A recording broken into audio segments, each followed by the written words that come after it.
उत्तर प्रदेश के बदायूं से समाजवादी पार्टी के सांसद और मुलायम सिंह यादव के भतीजे धर्मेंद्र यादव भी पार्टी की जीत के लिए वाराणसी में जमे हुए हैं। पूर्वांचल की जंग में समाजवादी पार्टी की रणनीति क्या है? प्रधानमंत्री के रोड शो पर एसपी कांग्रेस गठबंधन को क्या आपत्ति है? गैंगरेप के आरोपी मंत्री गायत्री प्रजापति कहां हैं? इन तमाम मुद्दों पर धर्मेंद्र यादव से खास बात की एबीपी न्यूज संवाददाता आशीष कुमार सिंह ने। चुनाव प्रचार अभियान में तरह तरह के बयान दिए जा रहे हैं। कुछ प्रधानमंत्री कह रहे हैं तो कुछ उनके विरोध में दूसरे पार्टी के नेता कह रहे हैं। हमारे साथ समाजवादी पार्टी के वरिष्ठ नेता, पार्टी के सांसद धर्मेंद्र यादव हैं, जो कि चुनाव प्रचार में बनारस आए हुए हैं।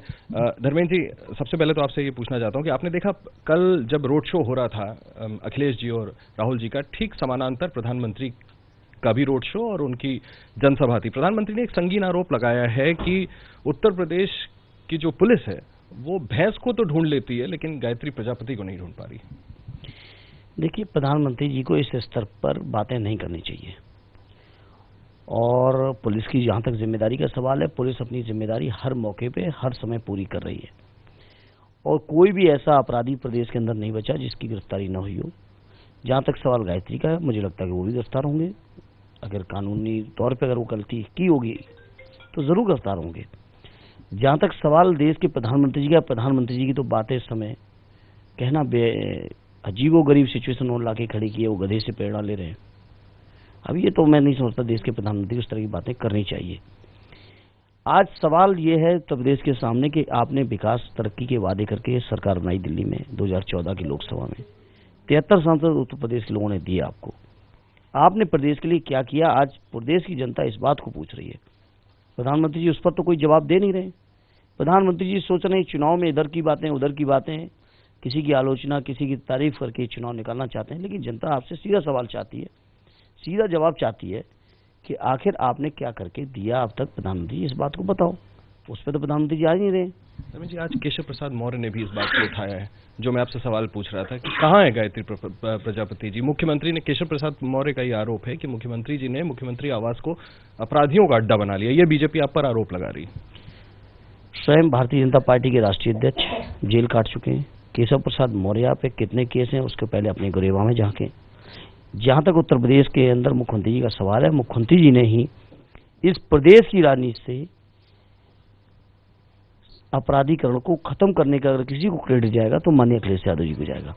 चाहे वो डीपी यादव का सवाल रहा हो, चाहे आज मुख्तार अंसारी का सवाल हो, चाहे और तमाम अपराधियों का सवाल हो, हर मुद्दे पर उन्होंने बोल्ड डिसीजन लिया है, बोल्ड स्टेप लिया है।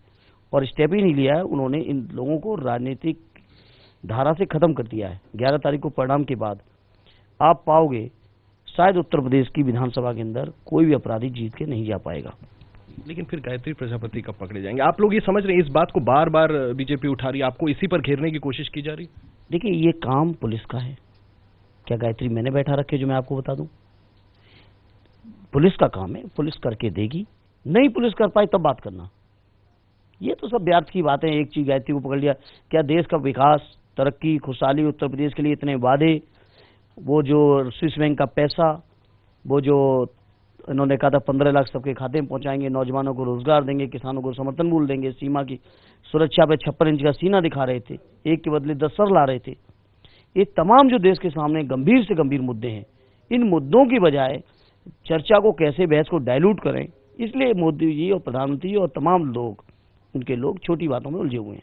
रमेश जी, रोड शो को लेकर के उनके सवाल उठाया गया। देखा हमने कांग्रेस पार्टी, समाजवादी पार्टी की प्रधानमंत्री रोड शो बिना परमिशन के कर रहे थे।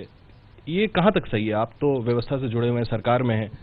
ये 100% सही है। प्रधानमंत्री जी ने बिना अनुमति के कल रोड शो किया है, जो कि उन्हें नहीं करना चाहिए। प्रधानमंत्री स्तर के व्यक्ति को कानून या आयोग की जो भी डायरेक्शन है उसको फॉलो करना चाहिए, जो कि उन्होंने कल नहीं किया।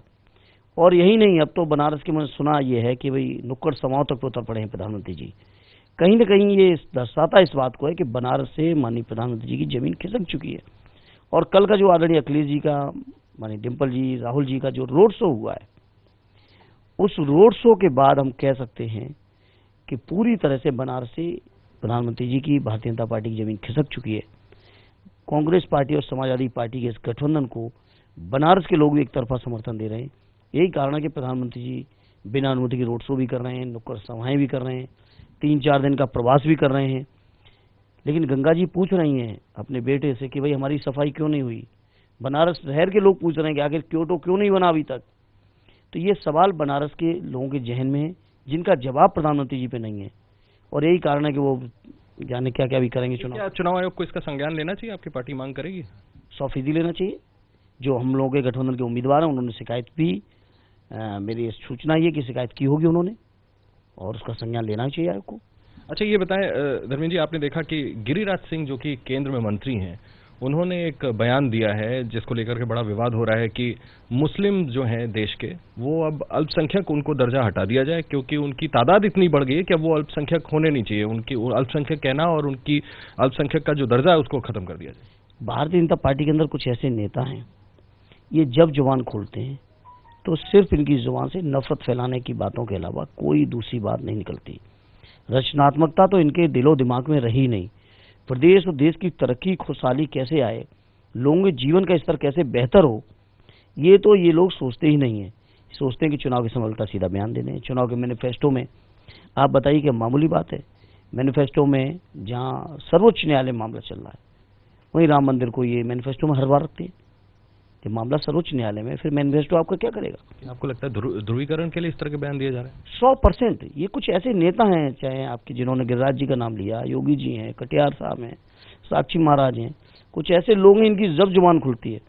और इन्हीं की नहीं, अब तो देश के प्रधानमंत्री जी भी को चिंता कब्रिस्तान की हो रही है, लेकिन उन्हें पता ही नहीं था कि उत्तर प्रदेश की सरकार कब्रिस्तान के साथ साथ शमशान की भी योजना चला रही है। उनको चिंता इस बात की हो रही है कि रमजान में क्यों बिजली मिली। उन्हें पता ही नहीं कि रमजान में भी, अगर ईद में और रमजान में मिल रही है तो होली दिवाली में भी माननीय मुख्यमंत्री बिजली की सप्लाई कर रहे हैं। तो ये तमाम प्रदेश और देश के सामने जो सवाल हैं, इन सवालों का भारतीय जनता पार्टी के पास कोई जवाब नहीं है। विकास, तरक्की, खुशहाली का कुछ किया नहीं। मुख्यमंत्री जी के कामों के आगे उन्होंने कहीं टिक नहीं रहे हैं। तो जब नहीं टिक रहे तो इस तरह के विवादित बयान देके वो किसी तरह से चुनाव को जीतना चाहते हैं। एक आखिरी सवाल करना चाहता हूँ धर्मेंद्र जी, उपेंद्र कुशवाहा केंद्र में मंत्री हैं, एलआई हैं एनडीए सरकार में बीजेपी के, उन्होंने ये बात की है कि प्रधानमंत्री के स्तर पर रोड शोज नहीं करने चाहिए। रैली तक ठीक है, लेकिन रोड शो प्रधानमंत्री को नहीं करना चाहिए।